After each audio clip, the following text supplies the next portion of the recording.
Jarvis, drop my needle. Hello, this is the hardcore legend Mick Foley, and if you are interested in listening to idiots, you came to the right place.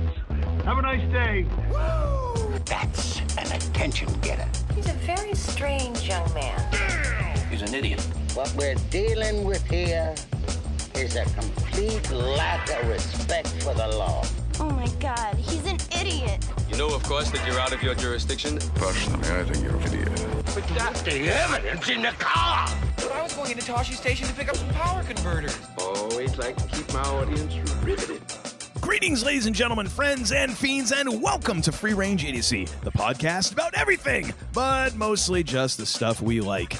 It's been a hot minute since we sat down and talked about some music, so we're here for this episode to cater to the audiophiles and those who might be just crazy enough to enjoy listening to us yammer about things here on the interwebs. That being said, we're a duo here to talk about a couple of duos who love them some retro recording and lo-fi sounds, so we hope you got your overalls on because we're headed out to the garage as we take on an album one-on-one featuring the White Stripes and the Black Keys in this episode 117, Duel of the Duos. I am your Uncle Todd, and with me, as always, is the man who once had his own one-man band on the streets of Chicago before realizing that people were chucking quarters at him to stop humming at the bus stop, not because they liked it. He has been my partner in Idiocy for over 2 decades and is currently in a bidding war for a Geddy Lee guitar pick on eBay. I give you the man they call Tim. Greetings and salutations, my friend. I just upped my bid.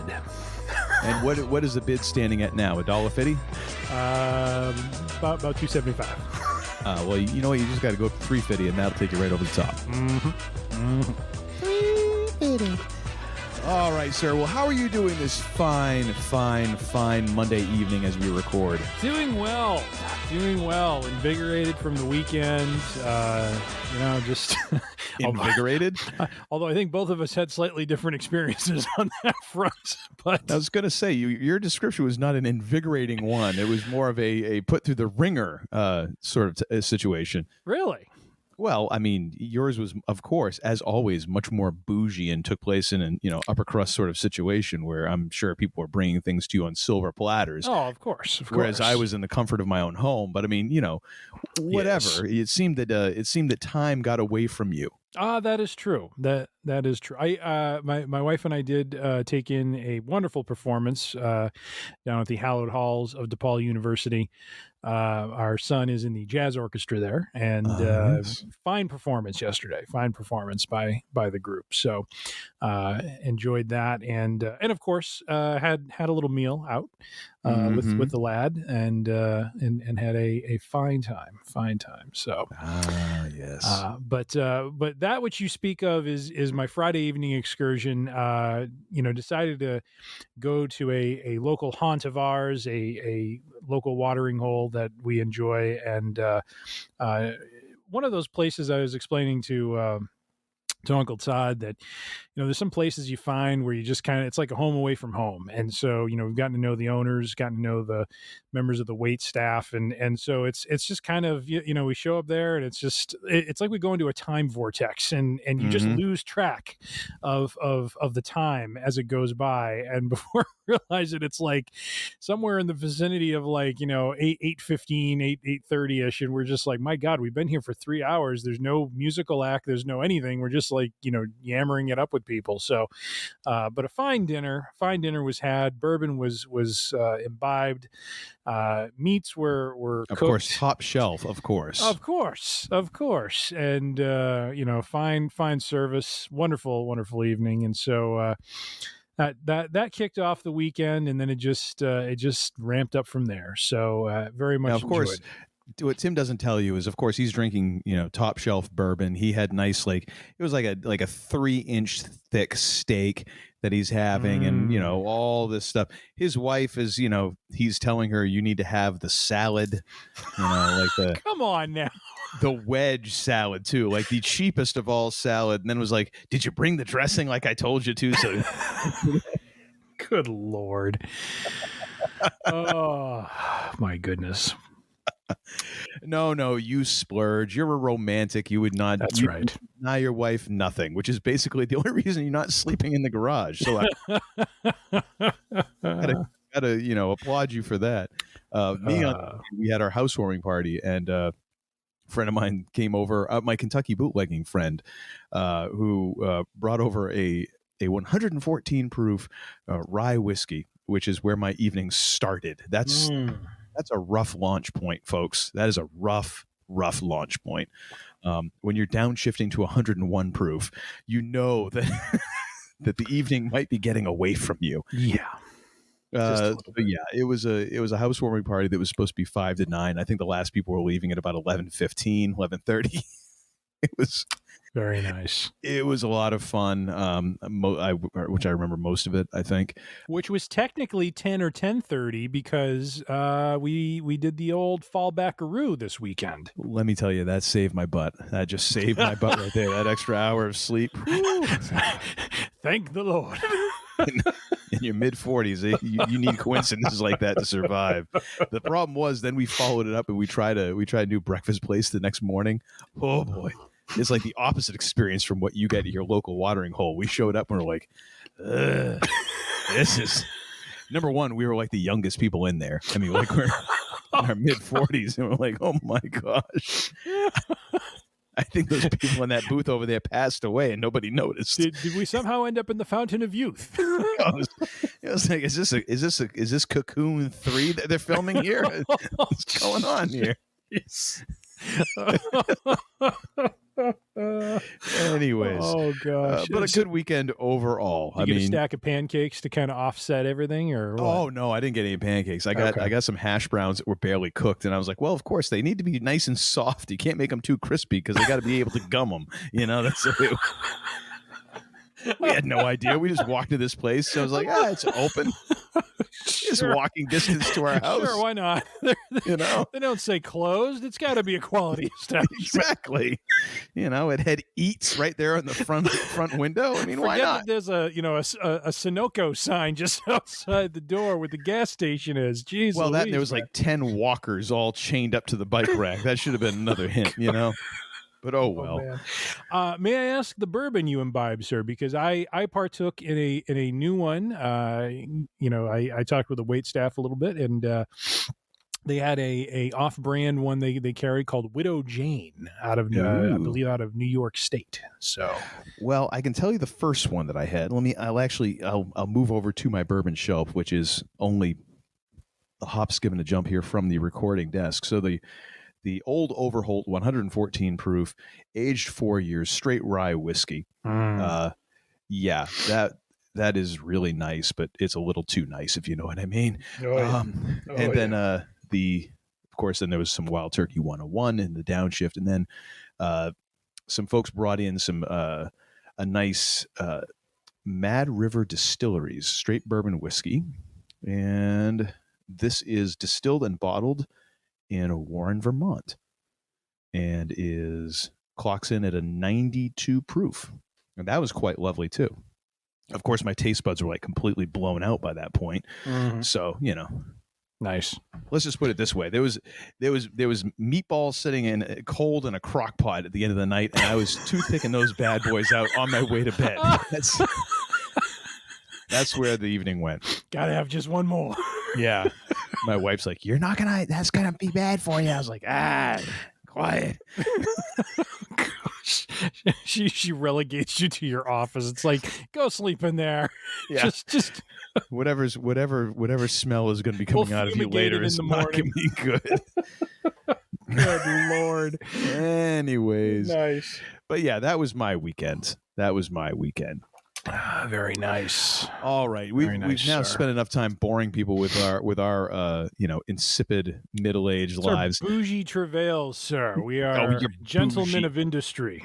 Oh my gosh! Can't you tell I got a good weekend sleep? I'm like all fired up using big words and everything. I'm still half asleep. I don't know what it is this weekend. Like I couldn't get enough sleep. It's amazing.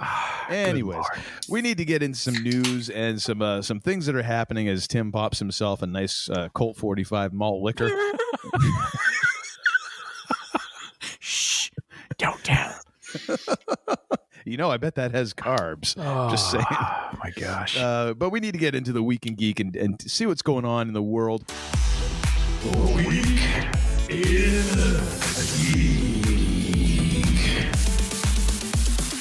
Feels so funky. What have we got this week, sir?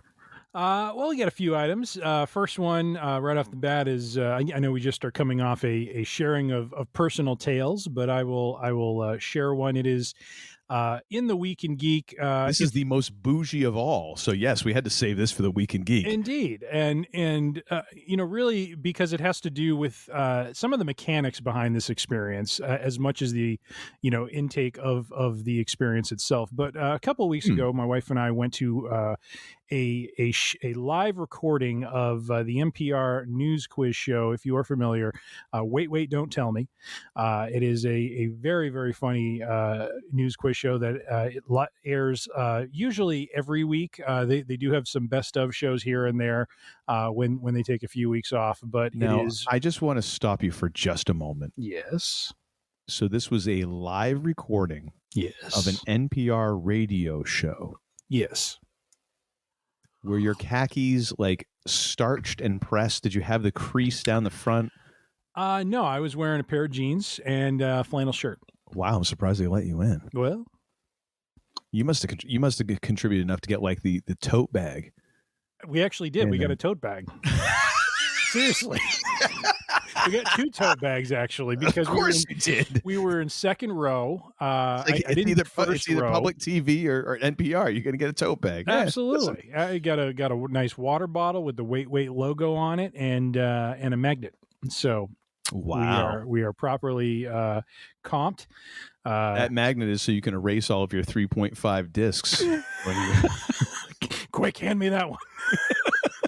I'm pretty sure I saw an NPR bag at that breakfast place that we went to. Yeah, right. Good Lord. They might have been there at the show with you. They just flew back into town. Oh my gosh. But it was a great experience. We were second row, very, very close to the stage. Got to see, and sorry. So for folks who are not familiar, the show is recorded. Usually it is based out of Chicago, recorded at the Studebaker Theater, in the Fine Arts Building, off Michigan Avenue.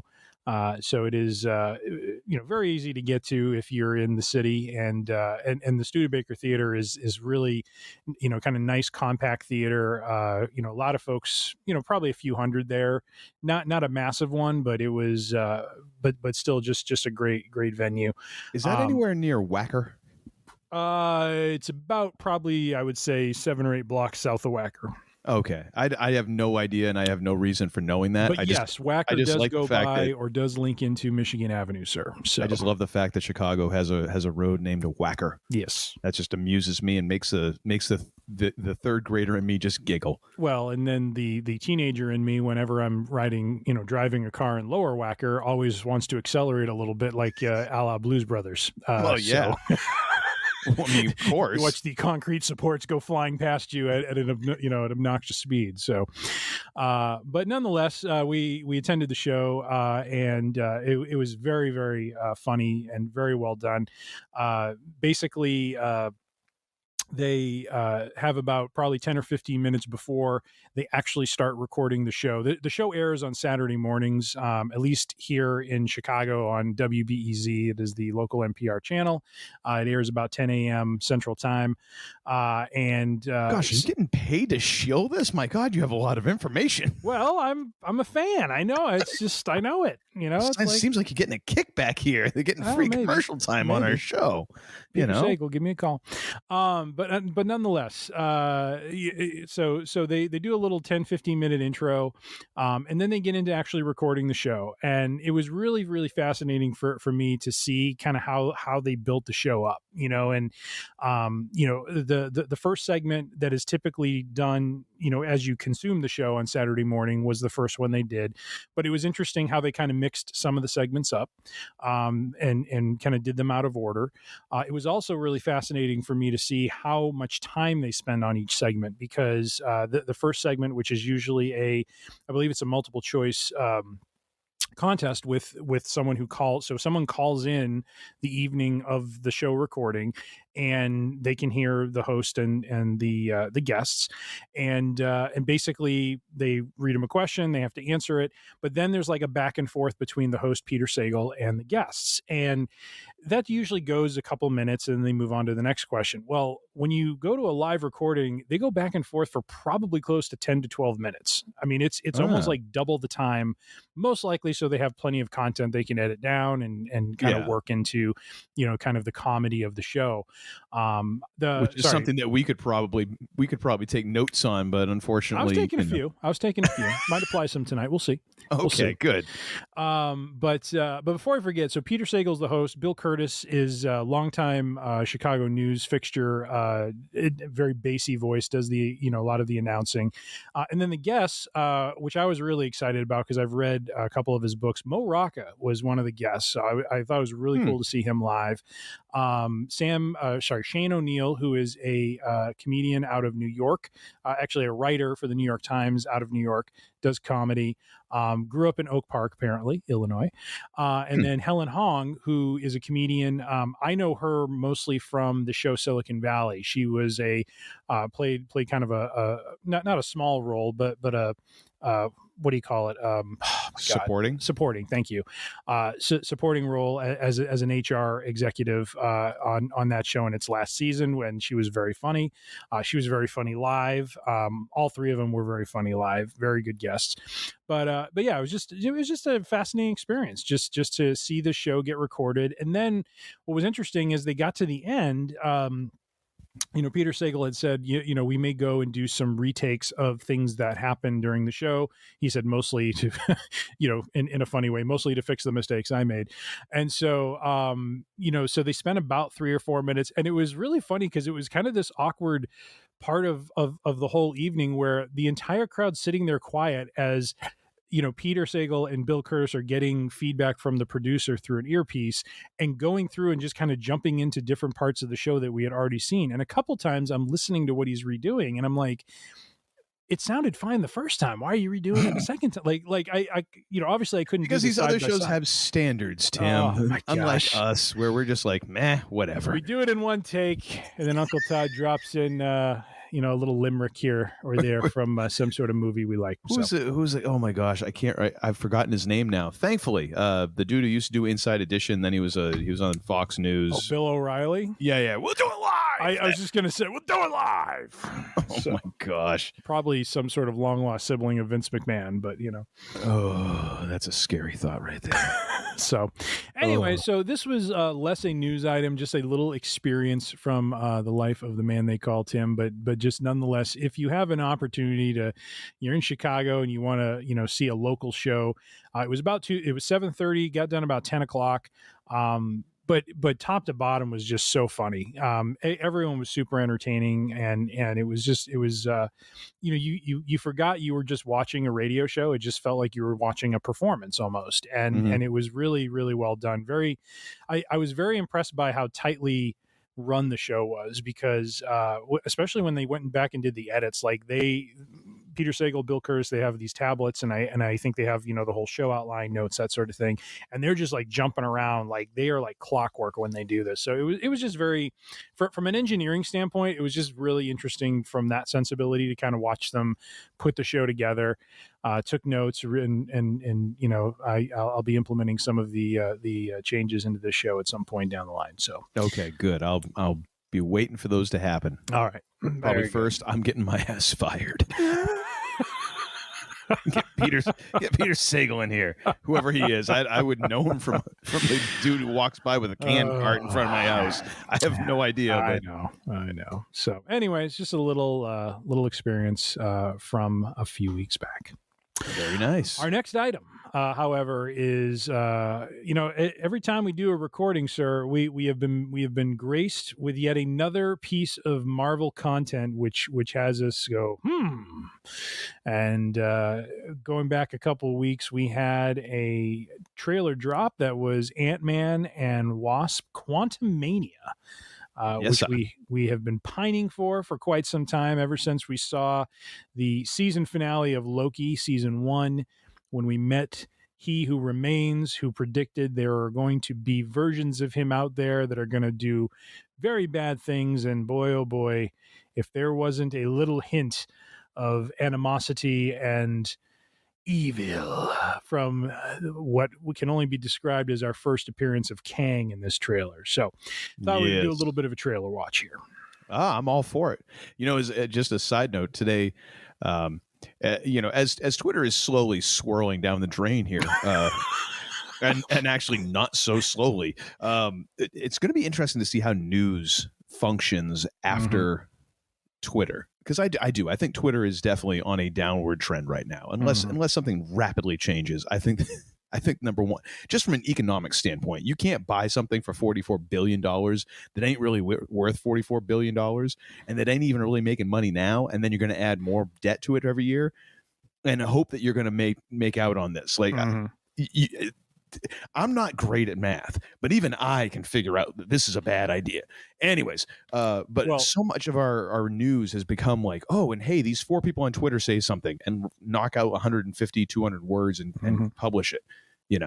I have no idea what's going to happen with news after this. Maybe we'll actually calm down the news cycle a little bit. I don't know. I actually read, so someone tweeted over the weekend, ironically, that one of the and this was all well within his control, but one of the things I think that's impacting a lot of the changes that are being proposed and that we might see in the next, month or so here is because there is this, kind of, I don't know how to call it. It's kind of a marketing or advertising show that they typically would do a presentation at, and they usually book somewhere in the vicinity of, I think the person was saying like 700 to 900 million in their advertising, through this kind of trade show and doing this sort of presentation for different advertisers. Well, apparently because of the lingering purchase that had been going on all year long, nobody wanted to touch it. And so when he bought it, and he knew this, they had so apparently they have very little or a much reduced advertising revenue coming in for next year. And I think this is part of what is causing some of the change you're seeing, especially in the monetary department, because basically, bought the company, borrowed a lot of money to do it. They have no revenue booked. And you do the math. So, well, and even if they had the revenue that they were going to have, if they just kept the same revenue from the last couple of years, it wouldn't be enough. Right. That's the thing that blows my mind. Is they're playing from that much further behind now. Is really my point. Yeah. It's like you go back and you score a couple touchdowns for the other team just for giggles, I guess. Indeed. But anyway, someone apparently tweeted out, and it got published as a news article, and I saw it and gave it a quick little run through. But apparently, they're saying, oh, Warner Brothers has outdone Marvel this year. They're because of Black Adam, they've got more revenue coming in, blah blah blah blah blah. I'm like, yeah, good thing you got that out in the world 4 or 5 days before Black Panther 2 comes out, the movie that's going to make all the money and just bury DC. It's not even going to be close. Not even going to be close. I mean, right now, I think someone was saying that Black Adam might not even make the money that. Gosh, what was the movie? It was a lesser DC movie, and they're like, it might not even make this. Oh no! It was comparing Black Adam to Black Widow. Okay. And Black Widow, if we all remember, because of the ScarJo and the ScarJo lawsuit, was released on Disney Plus. It might not make as much as Black Widow made theatrical when we were in the middle of a pandemic, and a lot of theaters were kind of closed-ish, and it was day and date released streaming. So a much lower pull from the box office. Black Adam might not get that. Yeah. Where most theaters are back open. That is insane. That's some trouble right there, folks. Yeah. So when they talk about look at what Warner Brothers has done this year, I'm like, yeah, that's going to be gone by the weekend. Yeah. Yep. Hope you enjoyed that week. Because it's going to be gone. Indeed. Anyways, all that to say, because I am a Marvel shill, because I enjoy movies that are made with, quality and care. Let's watch some Ant Man and Wasp. All righty. Are you ready, sir? I am. Do you want to count us down? Oh, that's usually your thing, but I will do it. Are we ready? I am ready. 3, 2, 1, hit play. I love that we have the Elton John Yellow Brick Road song. That is such a great tune. Although I am kind of getting tired of just the remix of the classic rock songs. I love that little hit there. I love that. Thank you, Spider-Man. So here's what I find interesting. Once again, there's going to be all sorts of chaos, ballyhoo, and tomfoolery because someone made technology they shouldn't have. Yep. And Michelle knows exactly what's coming now. Oh, yeah. I don't want to go back. Crap. She channels her inner Jim Ross. That's got to be king. And this is why you just shouldn't have kids. Because eventually they're going to open up a doorway to the quantum realm. One of them's going to, you know. It's just the way it works. So this is interesting because I remember in Ant Man, the quantum realm seemed like this unsurvivable place. And so it's really funny to see them kind of walking around with no helmet on. Well, I mean, Michelle Pfeiffer was walking around without a helmet, I think. Oh, that's true. It has a very foreboding tone to it with the music, doesn't it? Well, yeah, but that's what they're doing with all these remixes of the classic rock songs, which is kind of why I'm a little down on that. All right. Now, I wonder if we're going to, because as well as Kang, there's rumors that we're going to have some MODOK as well. So. Who's MODOK again? I don't remember who's going to play him. Are you saying who is he in general? Yeah, I'm forgetting. He's that kind of character that has a big head and kind of it's in a container. Yeah, I think I remember. Yeah. So yeah. If you help me,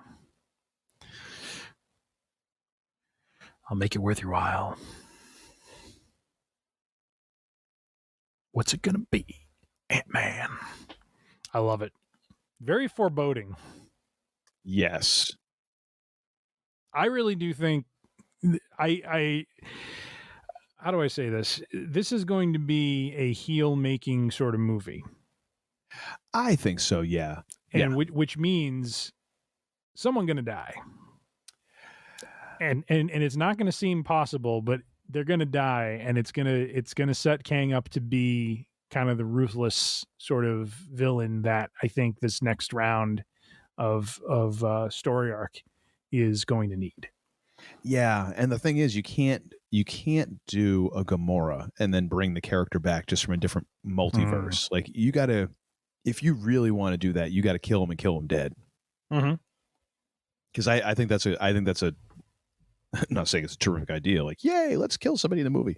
No, I'm just saying, from a story wise point, yeah, you're totally right. Like, to really establish Kang, he just out and out, and that person's done. Yeah. And the way they've kind of built Scott Lang up, it's ironic that to kick off what will essentially be this new Phase 5 arc, that you potentially take out first an Avenger, but secondly, kind of an Avenger who's always been on the comedic side of things. So it would be very, almost against type to do this, but I think it would send a very strong message, because I don't think they'll get rid of Scott Lang. Really? No. I think if anything, I think Kirk Douglas or Michelle Pfeiffer is going to be a sacrificial lamb here. Okay. I don't think that would carry enough enough weight. I think if you take out Ant-Man, it's like, oh crap, this guy just took out Ant-Man. Yeah, but do you really think they're just going to go forward without Ant-Man? Really? Well, I don't think so. I think it's more likely that you get rid of Hank Pym. And he has been around, and we've seen him in a couple different things, and there is a resonance to that character, and it all depends on what you do with the character throughout this movie. Yeah. So say it's like a 2-hour movie. You get an hour 15, hour and a half of Hank, and Hank being maybe the kindly old grandpa, father figure, and all of a sudden, whack, he's dead. What they've done in other movies and what they could do in this movie, it could be a good setup. Yeah. I'm just saying. I think that's more likely. I don't think they're going to take out Paul Rudd. I don't. Or if they don't take him out, maybe he gets trapped in the quantum realm, and part of Phase 5 is him getting out of it. I mean, that could be. But it feels like very, very much a retread of the first Ant Man. Yeah. Yeah. You know, where he had to find his way back, or the second Ant Man where you had to go back and get Michelle Pfeiffer. So yeah, I think you're closer on the first one. All right. I think somebody going to die. And die, not like. Well, I'm gonna like if we don't, we most likely will bring back the real and the jabroni for this. But are we gonna do real and jabroni December this year again? Where we'll do 4 or 5 different shows. Maybe not December, but when was this coming out? In March, I think. No, it's February. February. All right, maybe I'll do the January timing would edition. be right. I'm telling you. Oh yeah, real or jabroni, January. There you go. You know why? Why? Ant Man and the Wasp, and Mando. Oh boy. And Andor. Oh no, Andor isn't coming out that soon. Oh, I thought it was. I thought it wraps up like probably before the end of the year and then comes back, I thought, in January or February. No, they just started shooting like this month. Oh, okay. Yeah, I think it'll be late 2023. I mean, I think it's 2023, but it's going to be late 2023. Let me see. Unless they're going to do some live shows. I mean, maybe that's the thing. They're going to do like a live ER every single week. Let's see. A live ER. People don't have no frame of reference for what I just said. That was like, what, 20 years ago they did that? 15, 20 years? Basically. Oh, jeez. Let's see. Andor season 2. Okay. Yeah, you're right. You're right. When was Andor season 2 announced? Thank you. I may see it next season around the same time, so in September of 2023. Not in 2023, but in 2024. I'm sure we could find at least one other real jabroni that we could do. They were going to bring. I thought it would. I could have swore I heard that it was going to come out quickly. All right. Well, I think you kind of made that up in your head from when we were talking about it before. Well, nonetheless, we will have at least Ant Man and the Wasp and Mando. So there we go. Yes, we will. There we go. But looks very interesting. Sets a very good tone with Kang, and I'm excited. I can tell. Yeah. You not so much. What? I'm excited for Ant Man. What are you talking about? Well, see, it's one of the things I learned from the radio show recording is, you got to mix it up a little bit. So there you go. Oh, okay. So what? I'm supposed to be JR and you're going to be the king this week? Maybe. Heal it up? Maybe. Okay. Maybe it'll be Bobby Heenan. He threw himself through that window, the coward. And of course, I'm referring to Bobby's call on Marty Jannetty getting thrown through the barbershop window in probably what is one of the most violent heel turns that ever aired on live, not live TV, but well, at the time, yeah, it was just shocking. Like that was it was probably the first real shocker, of so something like that. When, for those who are uninitiated, when the Rockers, which were Shawn Michaels and Marty Jannetty, officially kind of broke up as a team, Michaels took Jannetty. He basically double crossed him and then threw him through, at the time, Brutus. This sentence just is going to crack me up. Brutus the Barber Beefcake. Yes, ladies and gentlemen, that was a wrestler in the 80s. And he had his own segment. And he had his own segment called The Barbershop because he went from just being Brutus Beefcake to the Barber at some point because of a WrestleMania match that where he shaved another person's head and became the Barber all of a sudden. Yeah. And he's Hulk Hogan's buddy, so he was always good for employment. Of course. I would say though a much more violent interview segment would have to be, like, just for sheer violence, would be the time that Roddy Piper smacked Jimmy Snuka with the coconut, the ungimmicked coconut, just like as hard as he possibly could. Like usually you'd get charged with assault for it. Yes. But because it was professional wrestling, that was no harm, no foul. That is the singular point when I fell in love with wrestling, was when I watched that. Of course it was, because if it involves tropical fruit, you're all in. Well, maybe, but but no. Shawn Michaels takes Jannetty, throws him through this barbershop window, and Bobby the Brain Heenan's call on that is, "Did you see Monsoon Jannetty? He tried to jump out the window, the coward." So I just had to Google, is coconut a fruit, because I was feeling very, very weird about calling it a fruit, but it is a fruit. Well, it's not a vegetable. So there you go. Very nice. There we go. I just want to make sure we don't have to go back and re-record that later for accuracy. Okay. All right. And then lastly, we're just going to touch on this one real quick. File this in the Hello Captain Obvious department. But Westworld, after 4 seasons, is no more. Yep. Got the hook on Friday evening. Actually, it was a piece of news that I got. Probably I was working bourbon number 2 at the restaurant. Finished up the appetizers, waiting for the main course, and I noticed, Westworld's going away. And I got to be honest, I'm a little bummed because I would really like to, like when you make this much of an investment in a show, as bad as it may be, can we at least get like 4 to 6 episodes to just wrap it up or something like that? Could they just put a bow on it? You don't even know if they did or not, because neither one of us have watched any of season 4, which is kind of surprising as into the previous seasons as we were. Yeah. But neither one of us has seen any of season 4. Nope. And to know that it's now gone, we're both like, well, To be honest, I did start season 4. I watched half of the first episode. I never got back to it. Wow, that's a raving statement. Well, it wasn't right because I didn't want to. It's just I started and then I just didn't have the time. So yeah, no, I understand. I've been meaning to renew my HBO Max subscription, and I've found various reasons not to. But honestly, like I was shocked as HBO started trimming their budgets over the last couple years, and then especially when they got bought out, how Westworld survived, because that show must have been some very high-ranking official's pet project, because that is not a little show. That is an expensive show. That's a lot of money you're putting up on screen right there, and that's a lot of episodes. Each one of them, those episodes run at least 60 minutes, right? Yeah, and tons of effects shots, big sets, crowds, just a lot of stuff. And the fact that show kept on going, and then they're like, yeah, you know what? Take Batgirl out in back of the shed and old Yeller that. And I'm like, and Westworld survived? Like, yeah.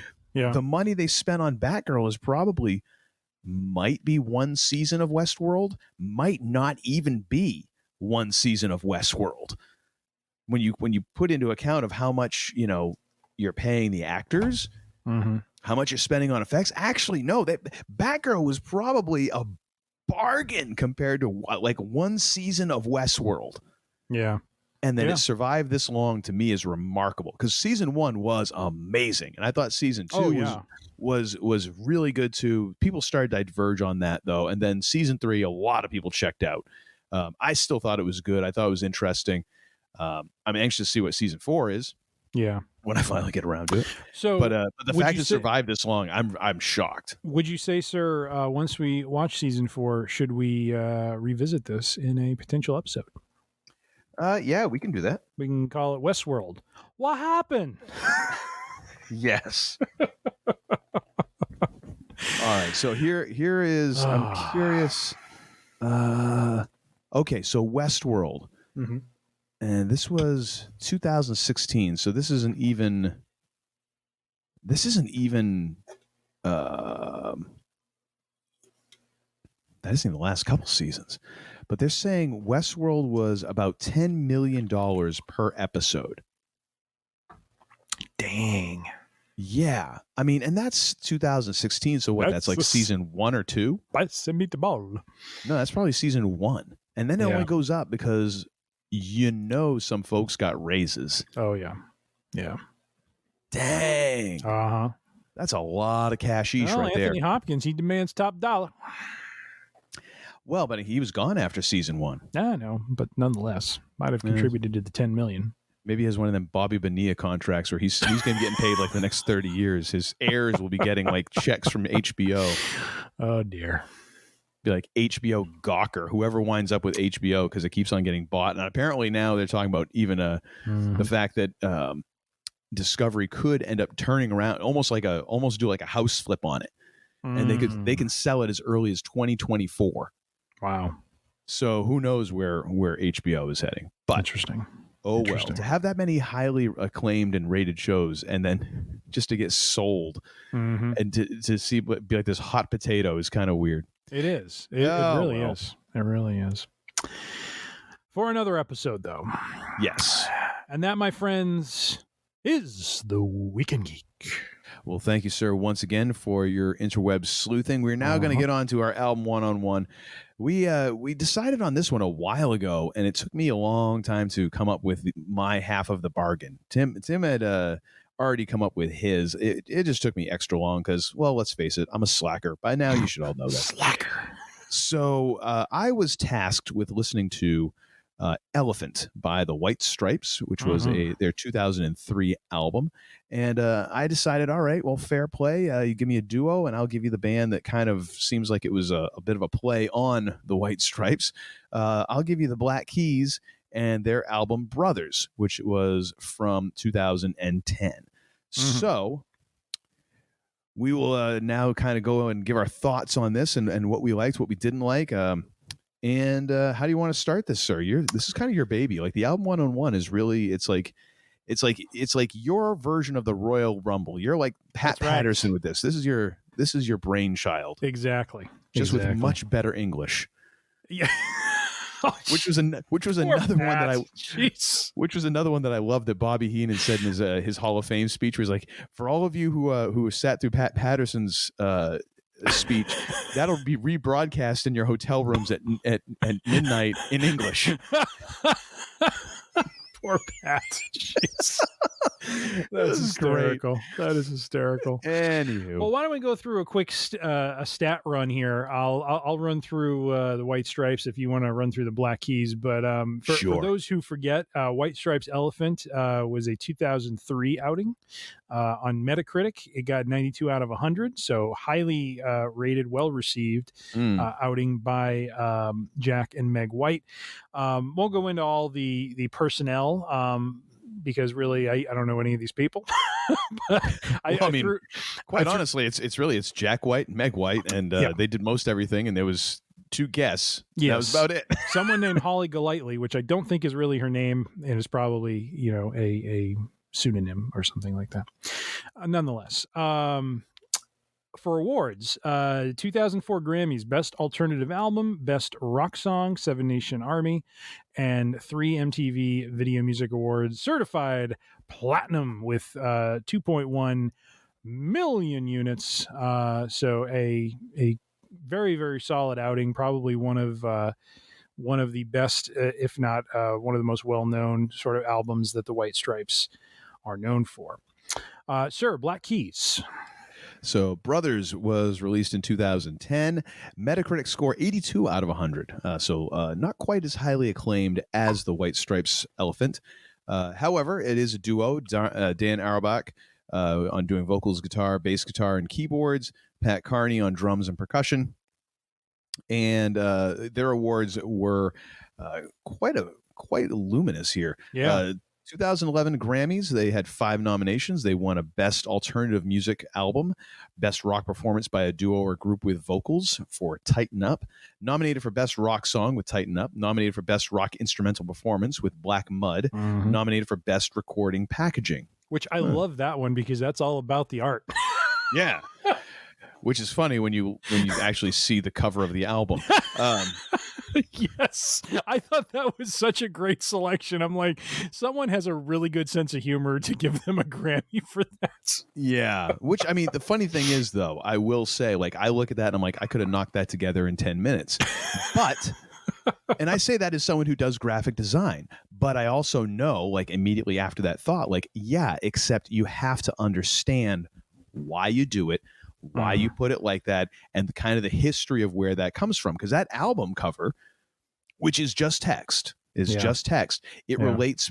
It's actually historical. So there was an album that was released in 1969, and it was by the great Howlin' Wolf, one of actually probably my favorite blues performer of all time. An amazing, so influential in his guitar playing, in his singing, in his harmonica playing, and also just even in the way that he ran his band. Like he paid his band members top dollar. He even gave them health insurance so that he could keep the best players in his band. Wow. Like, he was way ahead of his time, and is one of the kind of all the people that you can see performances on YouTube. Like, one of the biggest shames is that Howlin' Wolf had one national television appearance, and the only reason he got on national TV in the United States was because the Rolling Stones insisted. I think they were on some show like back in the 60s, like Shindig or something like that, and they wanted Muddy Waters first, but Muddy couldn't do it, and then they said, well, we aren't going to go on the show unless you put Howlin' Wolf on the show. And that's how he got on national TV. It was his only national television appearance ever. But anyway, so by 1969, record sales weren't huge for Wolf, and his label, Chess Records, wanted to pair him and Muddy Waters with kind of psychedelic blues rock bands and see if they could kind of boost record sales and get some of the psychedelic fans involved, and then also get some of the blues fans and try and make some money. Quite honestly, that's where they were at. And so the Howlin' Wolf album, and it is essentially, the front cover is a white sleeve with black bold font that says, "This is Howlin' Wolf's new album." He doesn't like it. He didn't like his electric guitar at first either. That's funny. And guess what? That didn't sell very well. Oh gosh. And and they were trying, to do it, and the head of Chess basically acknowledged, like, you can't use negativity to sell, but they were just experimenting. Didn't sell as well as the Muddy Waters outing, Electric Mud, which is kind of the same concept. But again, you have to know then the history of that going into the packaging here, where you have the black sleeve and you have the writing on it, and you're like, oh, so you have to kind of get that joke. But it's also just the beautiful simplicity of it, that this is what it is. That's all you need, So I appreciated that. But nice. I got a little too deep on that. It was certified platinum twice with 2 million units, which also means the White Stripes was certified double platinum, just for the record. Well, I wanted to ask you about that, because I went back and looked to make sure I saw that right. And I don't know if it was just a mistake on Wikipedia. Shocking, I know. Never. But yeah, because they're basically within 100,000 units of one another. I would have thought they would have been similarly certified, but I don't know. I don't know if I don't think there's a time limit on that. Yeah, could be. Might be a typo. Okay. But yeah, so these two albums, both by duos, both with pretty much the two people in the band playing all the instruments, covering all the parts. The one divergence in this is, even though, which I didn't know this before, I was just reading up on this earlier. So Black Keys recorded Brothers at the old Muscle Shoals studio, which hadn't been used in something like 30 years when they went in there. It was basically like a museum. White Stripes also recorded in a very stripped down old school studio. And what's interesting to me is White Stripes album, the Elephant, was basically, I don't think there's anything that they used to the entire process that was newer than 1970. Like, everything was very old equipment, from microphones to 8-track tape, recording, all of this stuff. Black Keys kind of did some of that, but then they had to like splice in digital, because a lot of the innards of the studio, of course, having not been used for decades, weren't going to work. Yeah, and so they ended up having to incorporate some digital. Some digital recording, plus then they took the recordings and then went back and kind of spruced them up, whereas it feels like the White Stripes were basically like, yep, that's about it. Yeah Which I kind of appreciate that. But that's all the background I got on Brothers. Probably far too much for our listeners. No, I if I may add in, one thing I found kind of fascinating was a little bit of the backstory of the band that led to it, that actually kind of explains, I think, to some degree, the album name and some of the songs contained within, which is really some of the tension that was going on between Arbach and Carney at the time. I forget which one. One of them was going through kind of a messy divorce. Yeah, it was Carney. It was a Carney, and And Arbach, I guess, kind of released either some samples or something that could be construed as kind of a single album, and that did not sit well with Carney because of who they were, and thinking that his partner was kind of going off and doing his own thing, and how they kind of got together, talked about what the band meant to each other, and bonded a bit, and then did, as you just described, then went and did the recording kind of at that studio. And so really, like, as I was listening, because I listened to the album about 3 times, and kind of putting together the show notes for this and stuff, was just kind of fascinated by the backstory behind it. The White Stripes elephant, not quite the same backstory. It was just, kind of Jack and Meg White's, creation there. And, really, the depth behind it is really more about kind of the thematic overtones of the songs and that sort of thing. But for the Black Keys, it just I kind of came out of it with a greater appreciation of kind of what that title, I think, maybe means for for them, given what they were going through and kind of how they came to a place of recording it. So so I really appreciated the suggestion, sir. Yeah, well, hey, it's the least I can do. Depth, you're showing depth, my friend, with this album. I appreciate it. Well, I don't know about that. Don't go against my gimmick. Gimmick infringement. So overall, I mean, you kind of already went into a little bit of it on Brothers. What are your overall thoughts on the album? Well, so would I have, how do I say this? Would I have stumbled upon this and gotten into it all on my own? I lean toward the side of maybe not, because it just, even when I started listening to it, it was kind of grinding on me a little bit. Like I don't know what it was. At least, well, here's the way I kind of view it. And I think you might have described, when we did Moving Pictures for you for Rush, might have described it this way, where you enjoyed like one half of it, and then the second half seemed like it just kind of went off into La La Land. Yeah. Side B lost it. Yes. I kind of feel like this was the reverse. Like, I actually did not care as much for the first 4 or 5 songs until I got to Black Mud. Huh. And then from Black Mud down, which is much more bluesier, which, it's not completely absent of electronic, enhancement or anything like that. But I felt like there was more of a grittiness and a rawness to it than what came before it. You know what I mean? Like, I feel like the first 4 or 5 songs have, there's kind of a standard sort of electronic enhancement to it. I don't mean to say it that way. I just don't know what the instrumentation was, keyboard, synth, whatever. And then it just felt more raw as you got, like it felt like the album got better as I got into it.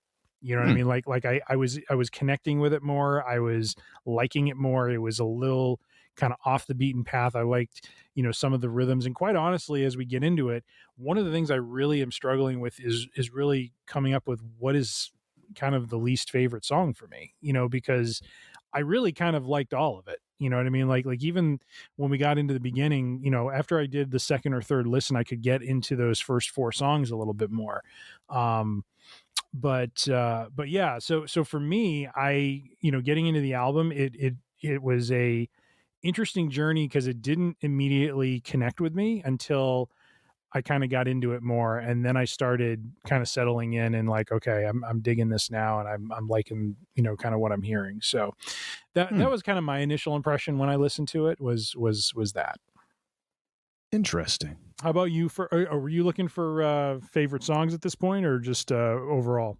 No, just kind of overall thoughts. One thing I just wanted to kick in with Brothers is that I didn't realize in kind of my research to kind of brush up on it, because honestly, I hadn't done a lot of research on this album and since I'd first listened to it like a while ago, whenever that was. Because again, we're still in the point where time really feels like it doesn't have a whole lot of meaning. But the interesting thing I thought was the fact that a lot of this was recorded rhythm first. That it was drums and bass. So it was Arbach playing bass and Carney on drums, and that's how they wrote a lot of these songs that then the guitar was added in later, whereas before it was like guitar and drums. Oh, interesting. And it kind of explains partly why, honestly, I've listened to a couple of Black Keys albums. This is definitely my favorite. And I think that's why, because I'm, especially right now, playing a lot of bass. I'm very attuned to that. And I'm always listening for that and that interplay between bass and drummer, because it is a very fascinating relationship between a bassist and a drummer, because there's, depending on who those people are, it can be very interesting in terms of how that relationship works or doesn't work, and works even though that those two people might not necessarily always agree and get along. But I like the fact that was, it made me appreciate that album on a different level. Nice. As far as Elephant, I feel like I've enjoyed the White Stripes overall, but I never really dug into them for whatever reason. And I think part of that reason, the more because I basically listened to this album front to back twice today. And I think the main reason that I just had a real hard time getting into the White Stripes is Jack White vocally. And I get it. Like I get that that's his thing, that's his style, but a lot of the time it gets in the way for me. I don't know what it is, but there's something about the way that he kind of sings and the things he does vocally that make it very difficult for me to just jump into a White Stripes song and be like, yes. It's actually kind of similar to, I was listening to at the gym like a week and a half ago. I had on Red Hot Chili Peppers, the new Red Hot Chili Peppers album, which I can't even remember what the title of it is, because they put out like 5 albums in the past like couple of years. It's stupid how much music they've put out, because the last 2 albums were both double albums, and I think they put out 2 double albums in the last year. Oh, interesting. Which is a ton of music.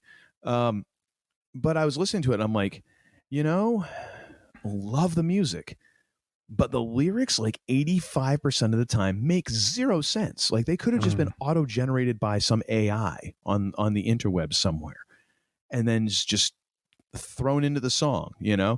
And I feel like, and that's one of the things that kind of is a tough thing for me to get into the Chili Peppers really deeply, is because I can't get past the fact that, like, what are these lyrics even mean? Like I don't.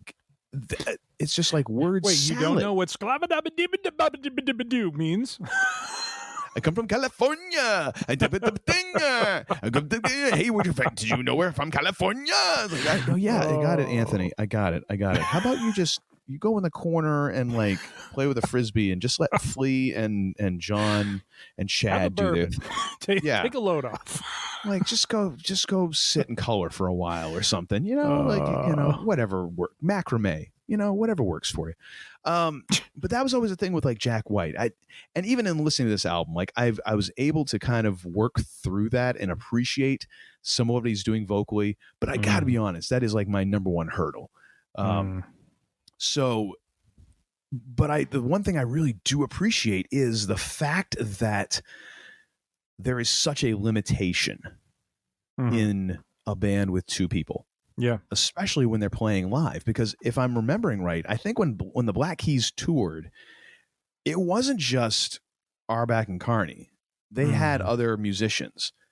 When the White Stripes toured, it was just them. Yeah. And I respect the hell out of that, because to me, that's like, yes, okay.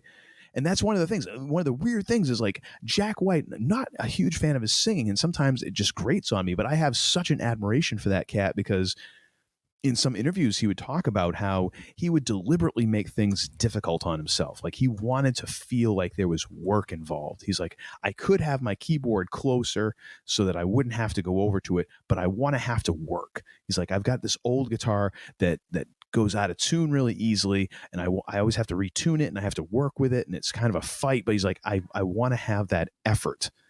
And I'm like, man, yeah, because in so many ways, like you can make things really easy, and then just kind of lull yourself off into like, oh well, hey, it's easy now. Yeah, and that's why I even appreciate about them in the recording of this album, of the restriction of like, hey, we're working on equipment that's old as dirt at this point.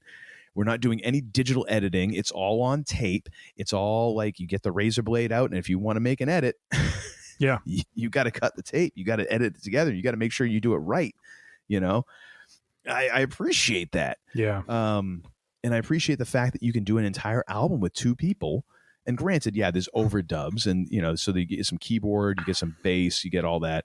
Fine, but I like the fact that they spend all this time trying to cobble together these songs that, even though there's a thread running through them, they're different. And making those things sound different with only two people is incredibly difficult. But it's like those restrictions can make you have to be so creative. And I really appreciate that about both of these bands. Yeah. And just the fact that having those kind of barriers, those boundaries can make creativity flourish. Yeah. I just sent you a link for the show notes of Jack White, of the White Stripes at the Grammys. I think it was I think this is 2005, maybe 2004.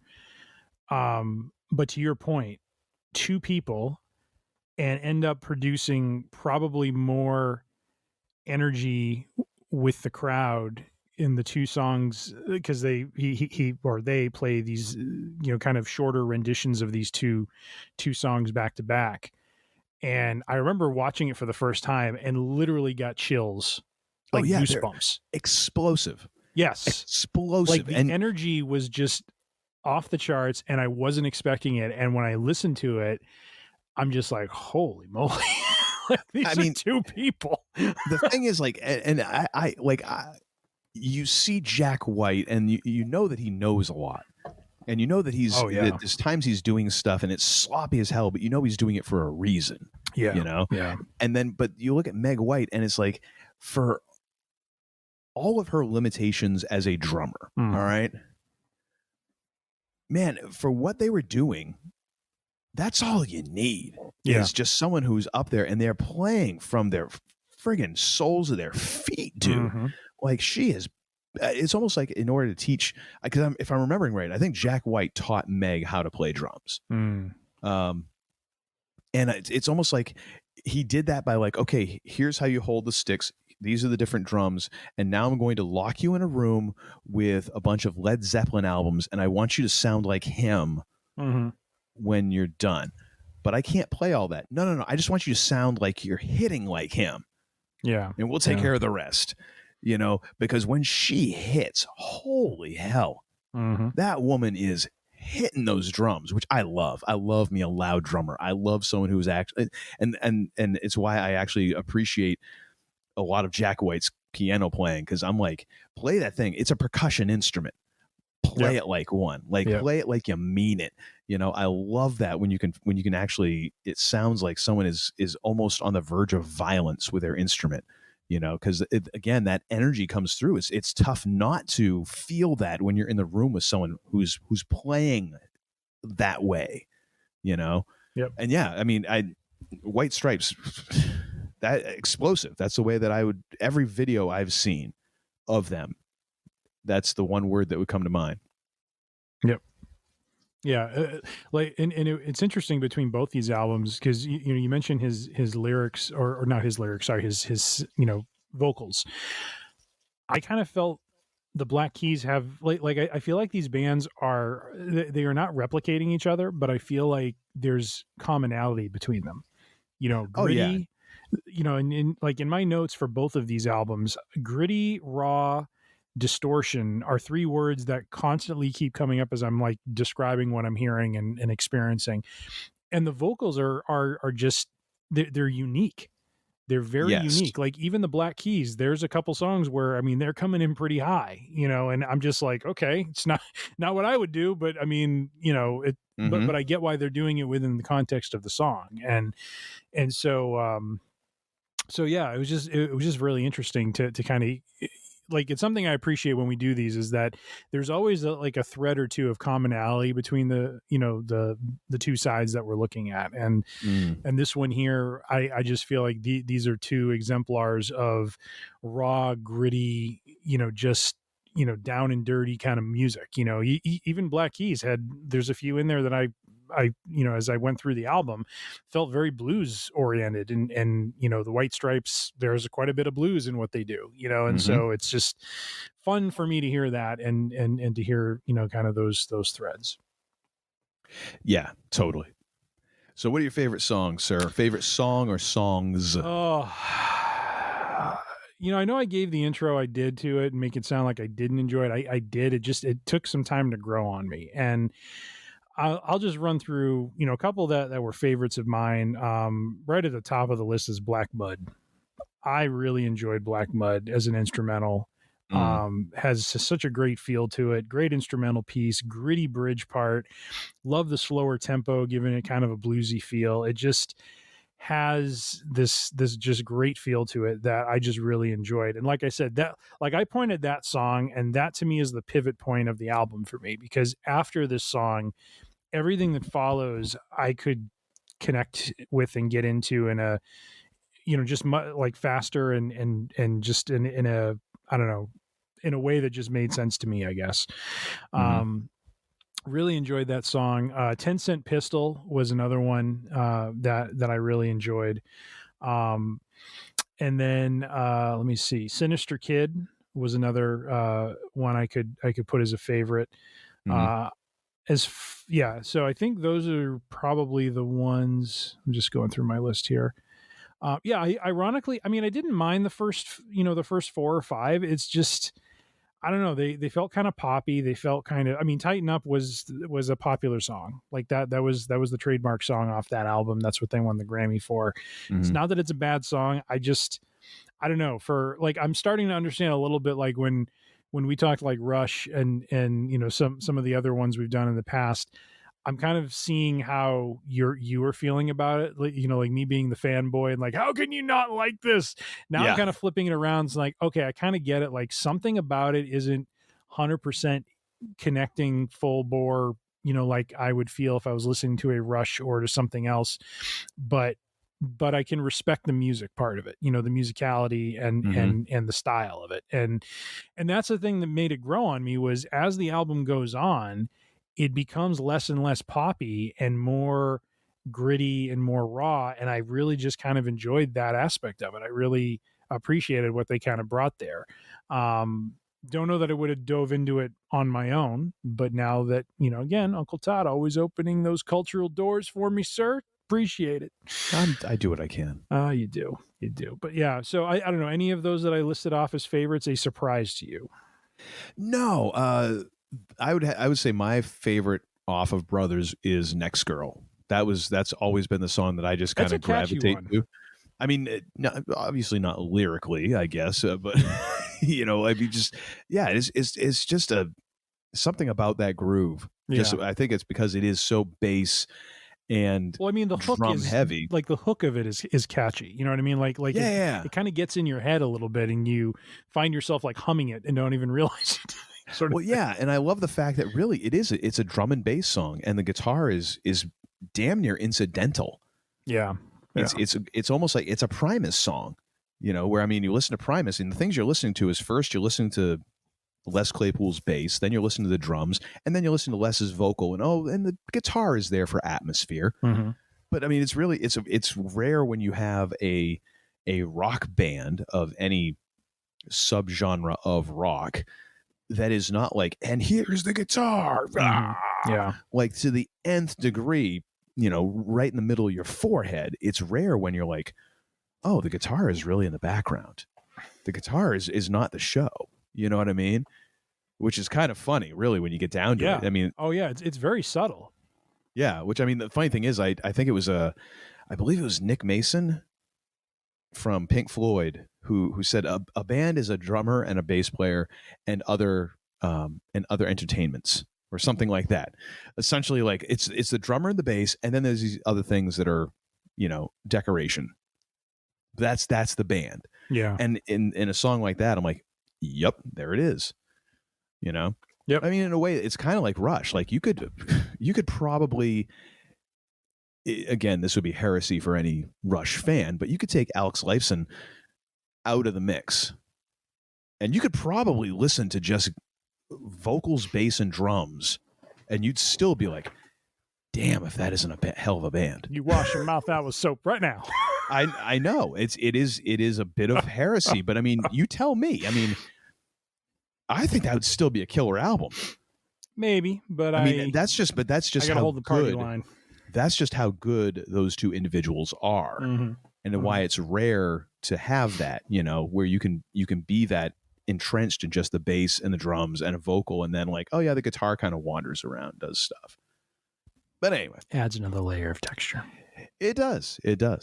It's a little bit easier to say that when it's only the two guys in the band and one of them's doubling. So you're like, well, that other part that you add on, it's fine. So what? Sorry, did you already go through your favorites, or were you? I did not. Okay. I did not. I got sidetracked. I just realized I didn't read any of my notes for my favorites. So if I could circle back when you're done, I just want to touch on that. But go ahead. All right. So of course, I mean, number one, Seven Nation Army. You have to talk about that song. That song is a legend. The great bass line. Seeing Jack White play it at Glastonbury, I think it was this past year or last year, and you just hear the crowd, you know, in that bass part, and they're like singing along. I'm like, that's a song that will live for damn near ever. It is just so good, and the hook is there, and the melody is there, and and it just, but again, the part of the reason why it works so well is you get kind of the drive. You're building tension, and then it just erupts after the verse ends, and it's just it's beautiful. It's dramatic. It's an amazing song.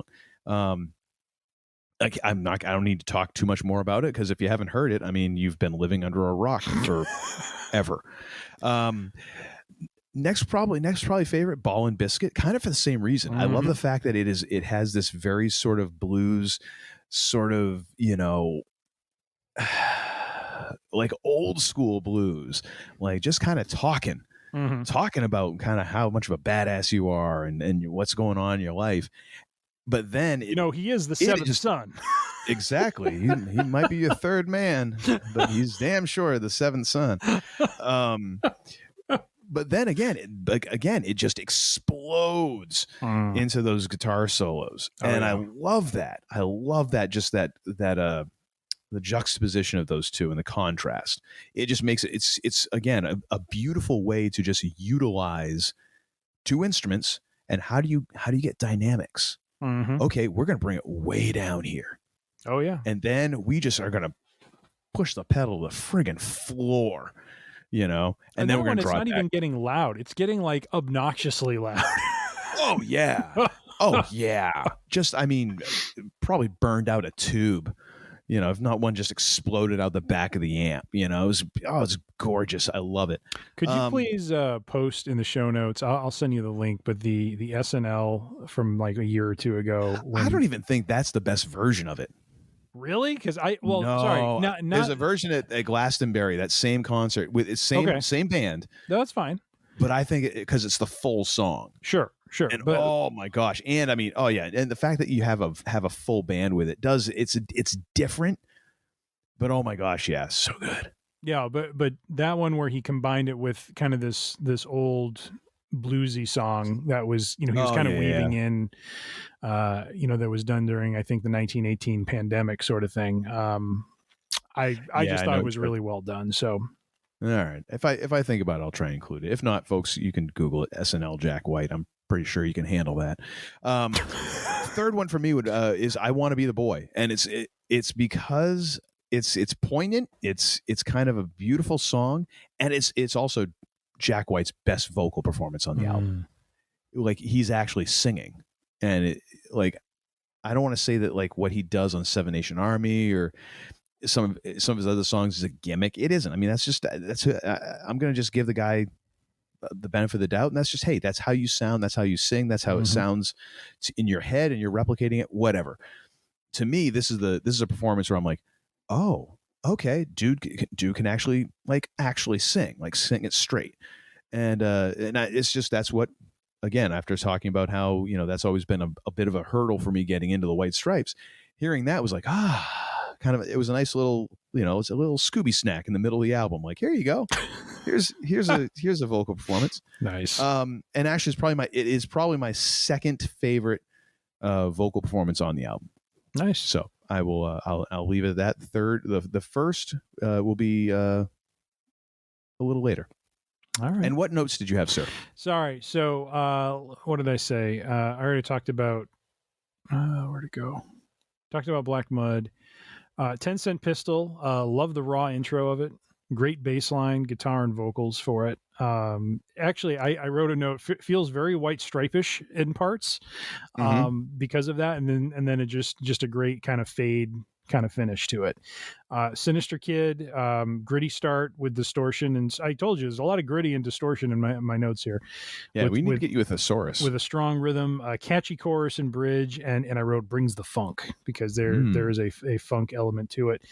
And then what was the other one? I guess that was it. It was those three because I have a few that I labeled as surprises for me. So what would you say is your least favorite song or songs? Well, this is what I struggled with because on the third listen, I was really trying to find that least favorite, and I kept seeing glimmers of things that I liked in all of them. So that's why it was just kind of difficult for me.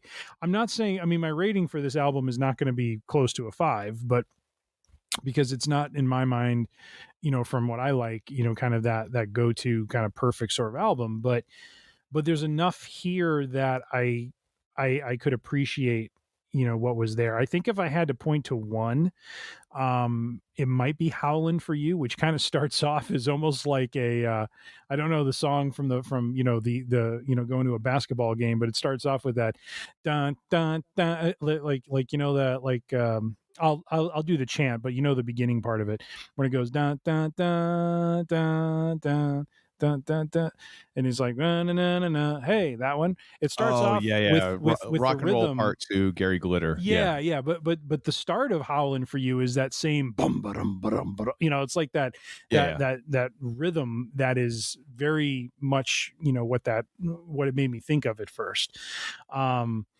But still, nonetheless, it has a catchy rhythm to it. I like, I thought the vocals gave it a good texture, but I'll say Howlin' for You is probably my least favorite. How about you, sir, on Elephant? Well, the funny thing is I'm listening to Howlin' for You to reacquaint myself here.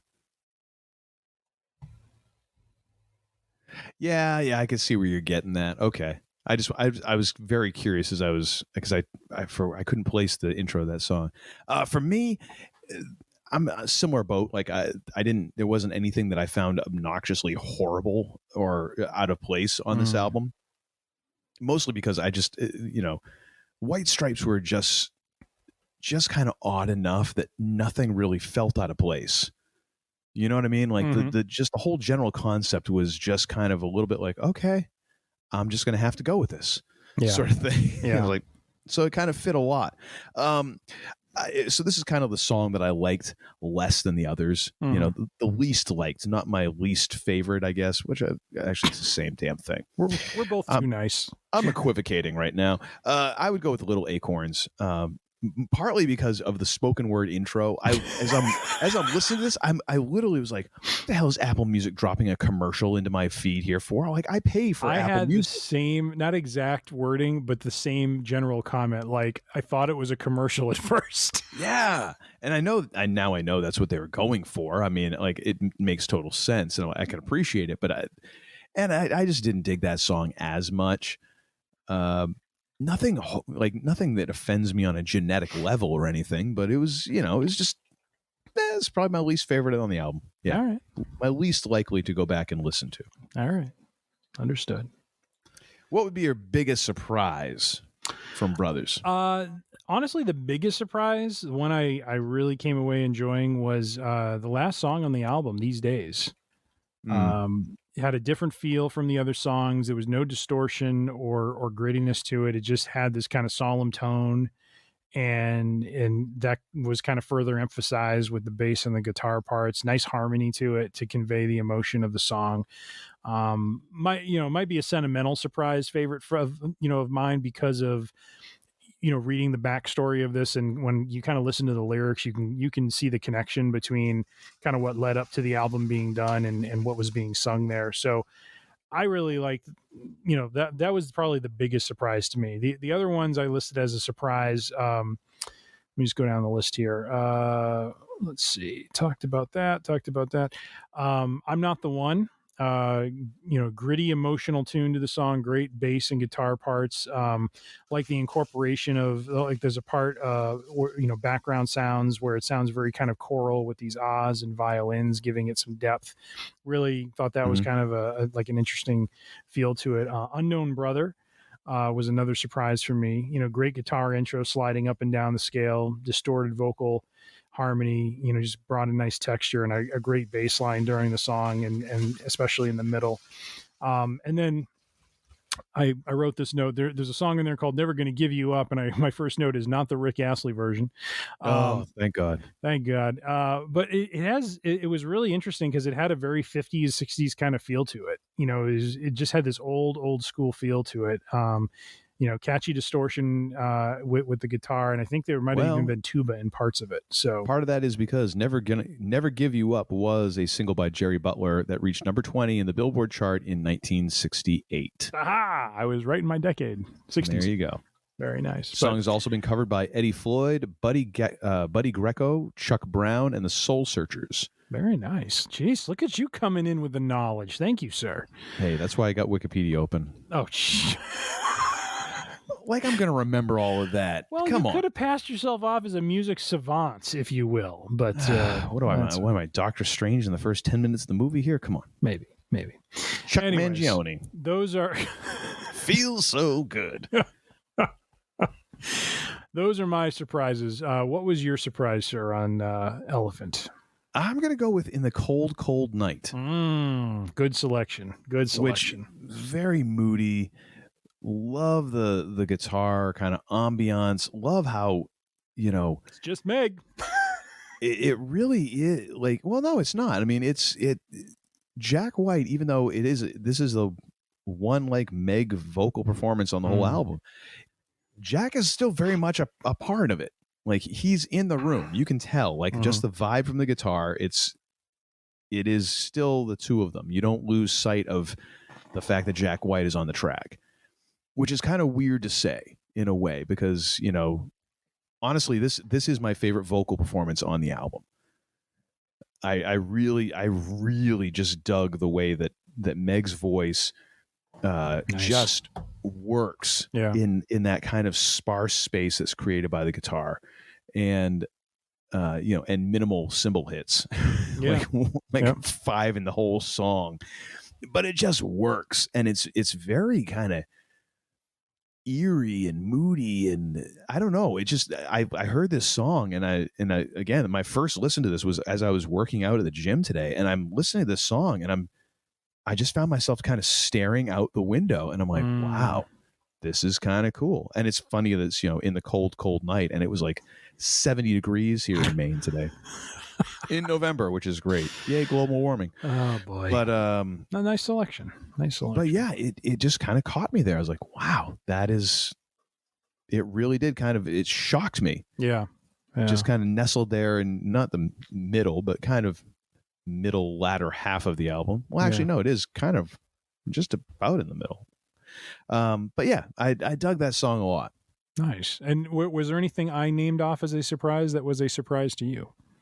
Not really. I mean, well, I'll give you my final opinion in our summing up, shall we? All right. Okay. Right.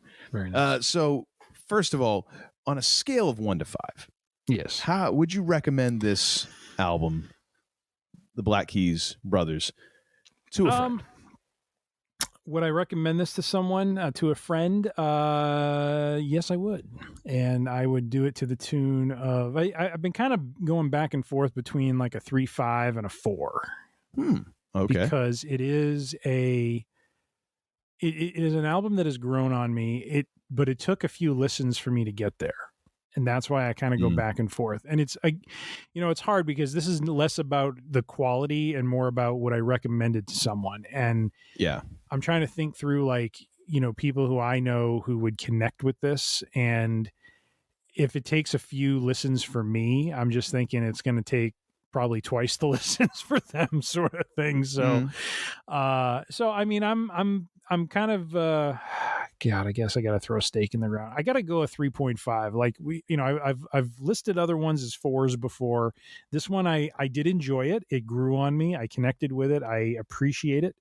But as a recommendation, it is definitely worthy to be recommended, but probably not a strong recommendation on my side.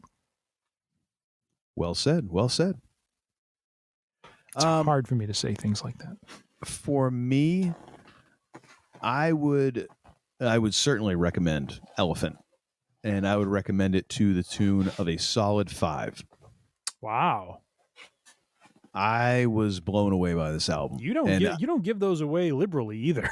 No, because it's one of those things where I kind of kick myself that I let my, the Jack White vocal thing really keep me from listening to this album in its entirety this whole time. Mm-hmm. Now, granted, I've never been, I was always much more into polished sounds growing up. The albums that I would listen to were much better produced, much smoother. Even when I would get into like rock stuff, I'd be listening to like Van Halen and Aerosmith and stuff like that. And those albums are very well produced, very smooth. And it's only over like the last like 4 or 5 years, I've really come to appreciate and cultivate more of a love of lo-fi kind of crunchy, the gritty sort of aspect of stuff. And before that, I've always appreciated kind of simplicity in recording and things like that. And I've come to appreciate all of those things, but it's only over the last couple of years I really started to really be like, wow, okay, there's some stuff here I've missed out on. Yeah. So now that's why I really appreciate this album. And I mean, it's a 5 because damn, I mean, just for Seven Nation Army, like probably one of the great rock songs ever, like definitely top 100. And that's saying a lot. I mean, there's a lot of rock songs. There's a lot of really good rock songs. And I'm saying a top 100, I would, I might find this one sneaking into my top 20. Just for where I'm at right now in terms of my taste in music. Because the song just friggin' goes, and it manages to be slinky and explosive and a whole bunch of stuff all in one. Nice. It rings all the bells. And at the end of the day, if you made me choose between listening to the White Stripes or the Black Keys, I'm choosing the White Stripes. Like I dig the Black Keys. I've been listening to them more over the last couple of years. After listening to this album, I'm like, holy crap, these guys just blow them out of the water. Yeah. White Stripes just blow Black Keys out of the water. And I mean, it's different. It is a little bit different, even though they're both grazing in the same pasture. Like one's over on this hill and one's over on this hill. Like there is some separation. They kind of are doing some different things. But just from my preference, I would go with White Stripes. So that's why for me, it was like, nice. Am I surprised? Like, I guess sort of, but that's just because after listening to Elephant, I'm like, Brothers feels a little mediocre to me. I got to be honest, but I could change my mind about that next week because there's definitely songs on there that I really like and that I really dig. Well, but as a piece of work, holy crap, is Elephant just front to back, really damn good. Yeah. Oh yeah. Well, thank you, because I feel less guilty about the recommendation rating I gave because of because of parts of what you just said, where it's kind of like you said, it's kind of a difference of top to bottom being solid, and the Black Keys, what they do in Brothers is good and is certainly listen worthy. It's just but it just doesn't resonate the same way with me as Elephant does. To your point, it's just has that feel to it that or has a different feel to it. And part of the charm of what I liked about Brothers was really in kind of the long tail as you kept going through the album is the stuff that ended up being or feeling a little more White Stripe-ish, where it's more raw and gritty and, less synth and less, kind of, electronically produced sort of thing. It just had a different feel to it. And that's the part I actually enjoyed more. Mm-hmm. Yeah, no, totally. Yeah. Cause even the keyboards on White Stripes, it's not synth. Yeah. It's like legit, like organ. Yeah. Yeah. like an old school organ and just piano. Exactly. Exactly. Yeah. And you can tell like, oh yeah, the distortion you're getting, that's pretty much just from overloading the amp almost to the point of it bursting into flames. Yes. Like there's not a lot going on there except just make it real loud. That's right. That's right. Loud and proud. And another thing. So what have you got for and another thing this episode, sir? This one actually I went through probably, I think back in the spring or early summer when it first came out, but I hadn't watched it yet. And I come back to it because I just finished it over several 1 hour sort of lunch hours I was taking for myself throughout the week or throughout the weeks of the last month for work. Was Light and Magic, the documentary on Disney Plus. And this is the documentary of ILM, Industrial Lights and Magic, the effects company that kind of was birthed from Star Wars, and how it became really this foundational piece of, as I found out, most of the entertainment I've come to love. So pretty much, yeah. But I think what appealed to me a lot about it and why I'm recommending it again is, and I guess this will be more for our engineering minded, listeners, is I was just really impressed and very much appreciated the innovation and the scrappy kind of nature of what, the early days looked like for them. Very much reminded me of, the stories of the old garage, companies that started in a garage and, that sort of Silicon Valley mentality, that really, birthed the tech industry. And seeing it kind of play out in this effects company was just really interesting. And then, as you work your way through, more and more digital becomes kind of the way of things, and dealing with how that impacted the staff there, because they had a lot of folks who worked in the model shops and did a lot of the stop motion and modeling sort of thing, and that once Jurassic Park hit and they kind of developed a repertoire for doing consistent and solid computer graphic renderings of creatures that looked physically real, it really kind of did in the whole physical model aspect of it. And so it was interesting to see that happen. And then what I appreciated at the end was really around how things kind of came full circle. Like they talk about the volume, and as Mandalorian kind of leveraged that quite a bit, and the volume became a thing through season 1 of Mando, but how it also talks about as much as Jon Favreau is to be credited for being one of the pioneers or one of the people who brought about the volume, he's also an old school kind of effects person as well, and how the Razor Crest, the shot of the Razor Crest flying during season 1 was actually a model that was built and filmed that way. And so I thought they kind of ended it on a nice note where it kind of came around full circle, where they're looking at kind of a happy medium between the digital and the real, and how ILM just had this tremendous impact, and how and I love with the volume when they had George Lucas come on, he's like, this is what I was always talking about back in the 70s. He's just like, this is exactly it. It's just like, well, but don't in the I mean, I don't mean to trivialize it, and it's not meant to demean it. It's just it's fascinating for me to see someone like Lucas, who had a picture in his head of what he was looking for, and struggled over decades to get others to kind of see the vision and see where he was trying to go. And I must imagine it's remarkably rewarding for him now to see the thing that he probably was thinking about, maybe not 100% that way, but just, the fact that a dream of his materialized in the way that it did through the effects of what the volume brings. Yeah, no, for sure.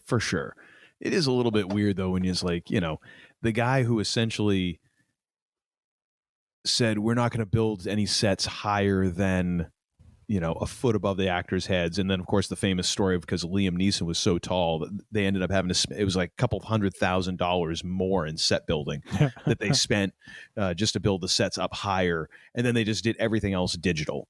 It's kind of funny for, kind of his swan song really as a director. Cause I don't know. I mean, what he did like Red Tails after that. And that was it. I think yeah.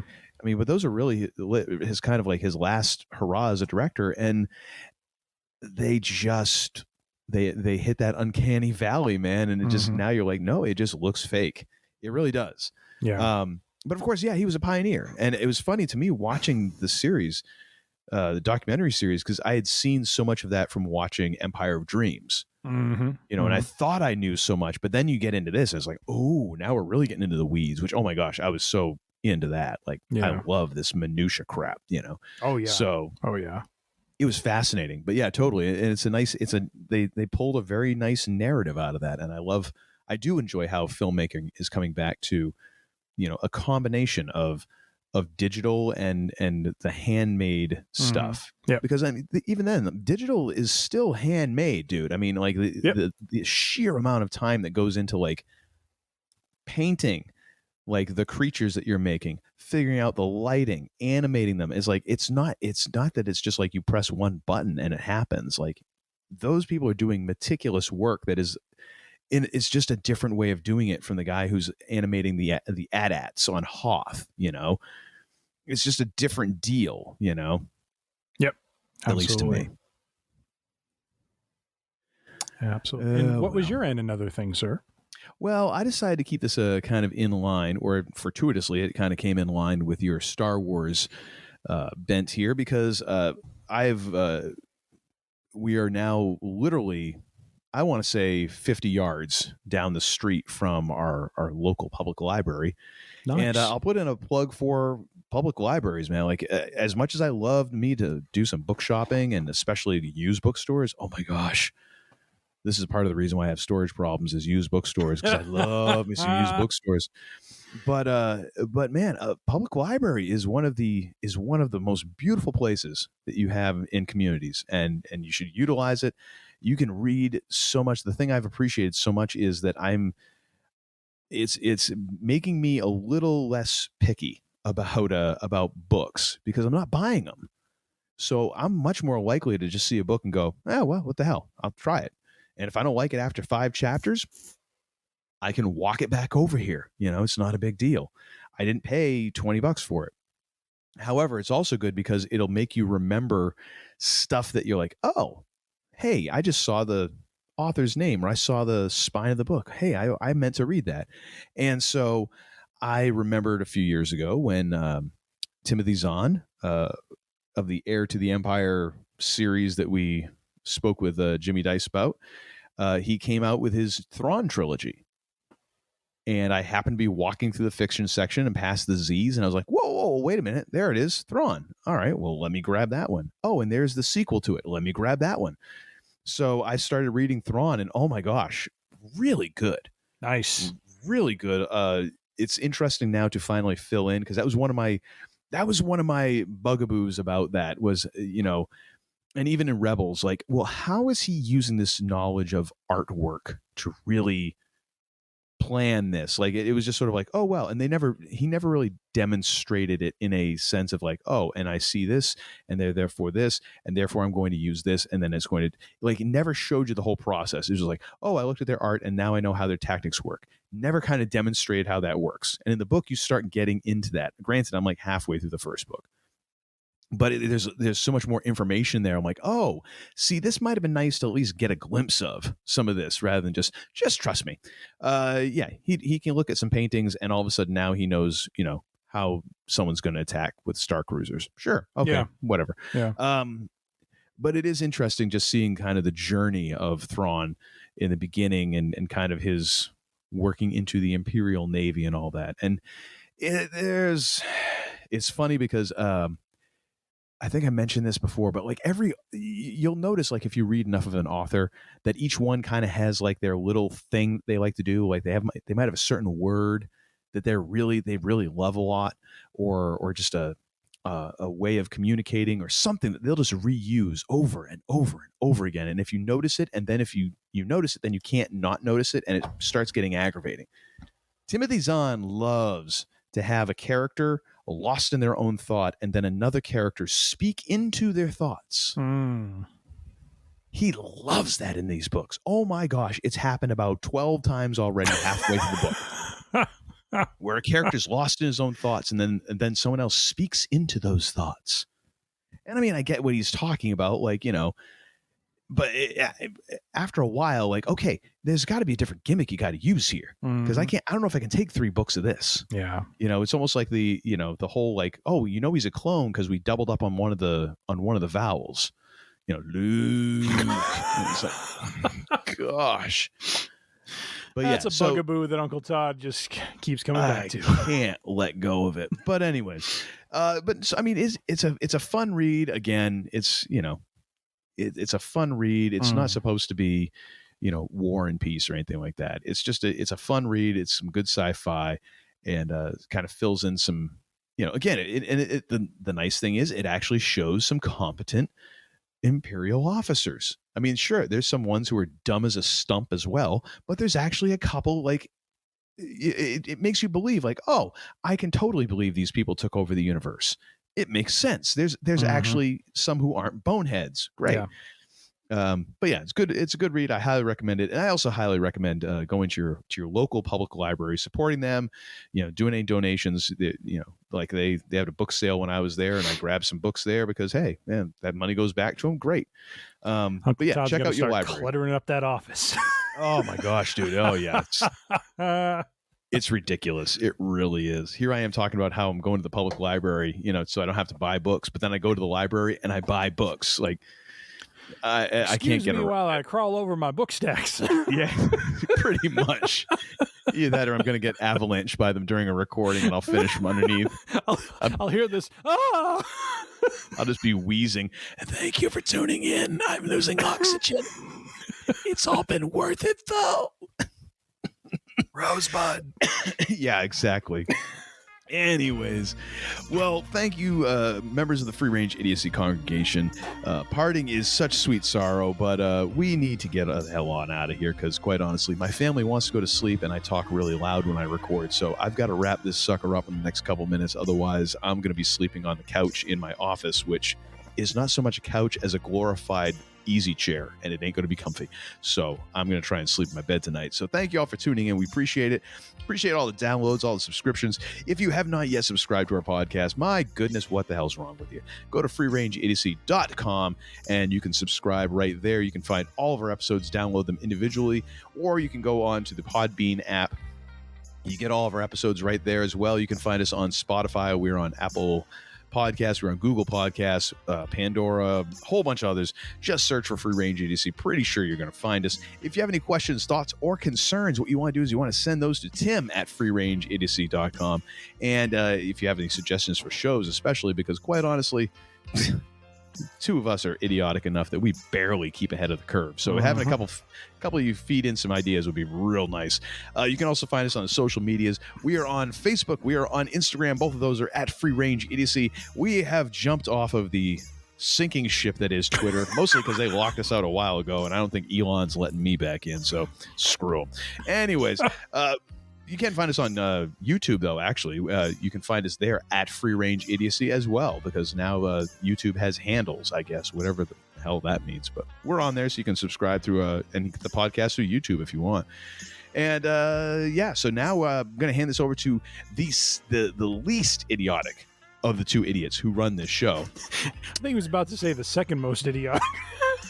I was, and I had to correct myself because there ain't no way. There would have to be someone else on the show, because there's no way that you would out idiot me. Not in any way, shape, or form. It just doesn't happen. It could happen. No, because you just buy another idiot to come in here because you have that sort of cash to throw around. That's true. That's true. But I'm going to hand this over to the man they call Tim, but not before I ask him the second most important question in all of human history. The first, of course, being what is hip. The second being, the hell did we learn this episode? We learned the following. Good. We learned that the man they call Tim and Uncle Todd had very exciting weekends, albeit some more exciting than others. So some in need of a liver transplant. Some are still recovering from said fun. About 91% today. I think I might hit 100 tomorrow. What was that? 91 proof? Oh, never mind. But nonetheless, we have learned that Ant Man and the Wasp looking very good for this February. Buckle up. Real and Jabroni is on its way. Real or Jabroni January, whether you like it or not. That's right. Like it or don't like it, learn to love it, because it's the best thing going today. He's the best. All right. And Westworld, we bid thee adieu. Surprisingly, you made it even longer than we thought. Indeed. You're like a cat. It was like a cat with all the things wrong with it. You're just like, I can't believe that thing is still alive. Who would have thunk it 2 years between seasons would be a bad thing?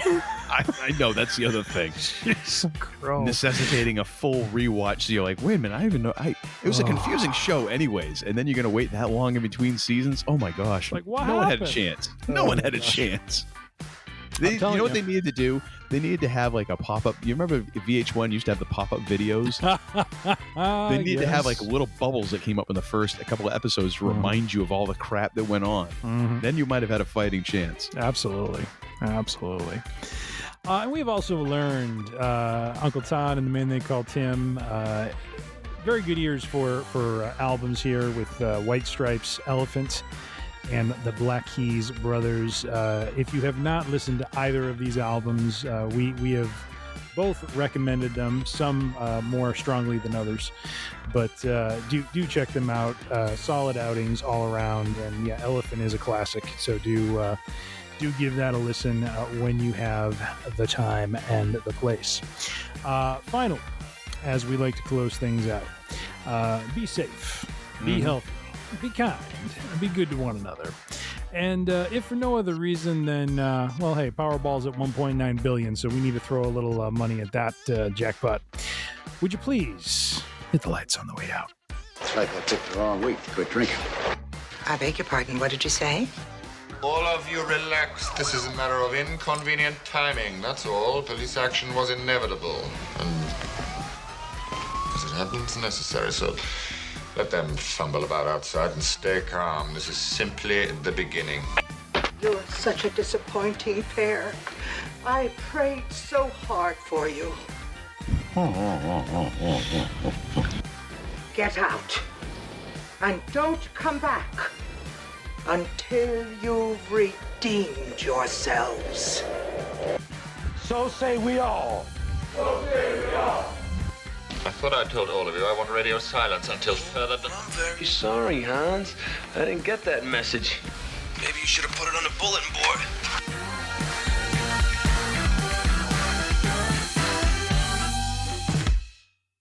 So did you get some ointment to take care of that rash you got from all that ballyhooing? A little bit. Got a little liniment. Can you tell me what the brand was? I think I need some of that myself after the other night. I fell down in the bushes and I got this thing going on. Uncle Todd's no good, very bad weekend. I don't know if it's from the ballyhooing or the whoop-de-doo. I don't know. It's certainly not the tomfoolery. So, well, I mean, hey, there might have been some tomfoolery there. There's some time that's unaccounted for. What can I say? You know, but things the happen. immortal words of Chucky, you suspect. There might have been a squirrel in that bush. I don't know what was going on. Good Lord. Having some sort of reaction. Now get the hell out of here!